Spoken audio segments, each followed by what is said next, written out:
वो राज और सोनम जिनके कथित अफेयर की चर्चा हर जगह है।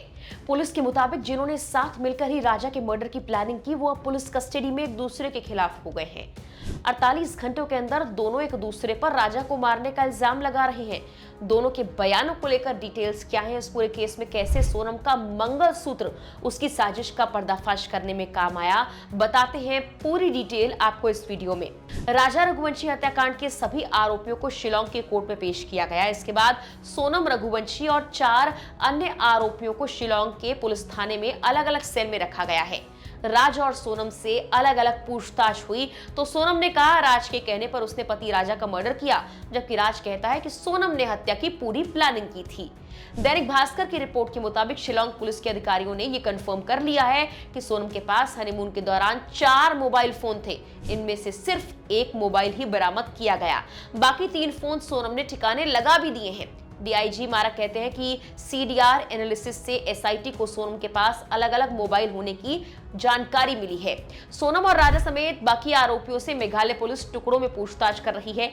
ईस्टर्न रेंज के डीआईजी डेविसानार मार्क ने बताया है कि 5 से ऑफिशियल पूछताछ होगी। इससे पहले जो पूछताछ हो चुकी है उसमें तो हत्या में शामिल होने की बात कबूल ली है, लेकिन एक दूसरे पर इल्जाम लगाया जा रहा है।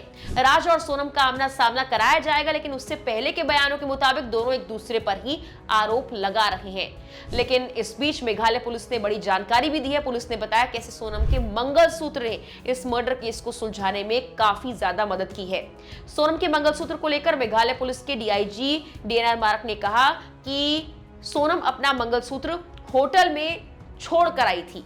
एनडीटीवी की रिपोर्ट के मुताबिक डीआईजी ने कहा होमस्टे के रूम में रखे सूटकेस में अंगूठी और मंगलसूत्र मिला था।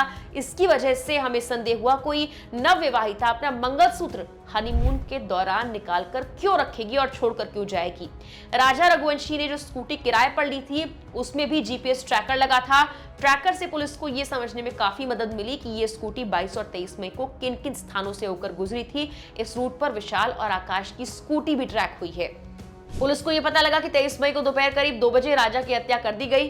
तब भी यह स्कूटी शिलांग रूट पर सोहरा गांव के पास तक आई। इसे विशाल और आकाश ने सड़क किनारे छोड़ दिया और स्कूटी में चाबी लगी मिली थी। बताया जा रहा है कि आरोपियों के साथ सोनम भी इसी स्कूटी से आई थी। पुलिस ने इसके सबूत भी जुटा लिए हैं। सोनम के भाई ने दूसरी ओर सार्वजनिक रूप से यह भी ऐलान कर दिया है कि उन्होंने सोनम से सारे रिश्ते तोड़ दिए हैं, यहां तक कि उसके खिलाफ अब कानूनी लड़ाई की बात भी वो कर रहे हैं। सोनम के भाई गोविंद रघुवंशी ने यह कहा कि हमें 100% यकीन है कि सोनम ने हत्या करवाई है। सबूतों के आधार पर यह साफ है। हमने राजा रघुवंशी के परिवार से माफी मांगी है। अगर सोनम दोषी है तो उसे फांसी होनी ही चाहिए। उधर शिलांग पुलिस ने वारदात के बाद सोनम की हत्यारों के साथ मुलाकात का सीसीटीवी फुटेज दिखाया, जिसमें वो उनसे बातचीत करती नजर आई। पुलिस ने कॉल डिटेल और मोबाइल लोकेशन के आधार पर सवाल तैयार किए, जिनका सोनम के पास फिलहाल कोई जवाब नहीं था। और ऐसे सोनम के सारे राज खुलते जा रहे हैं।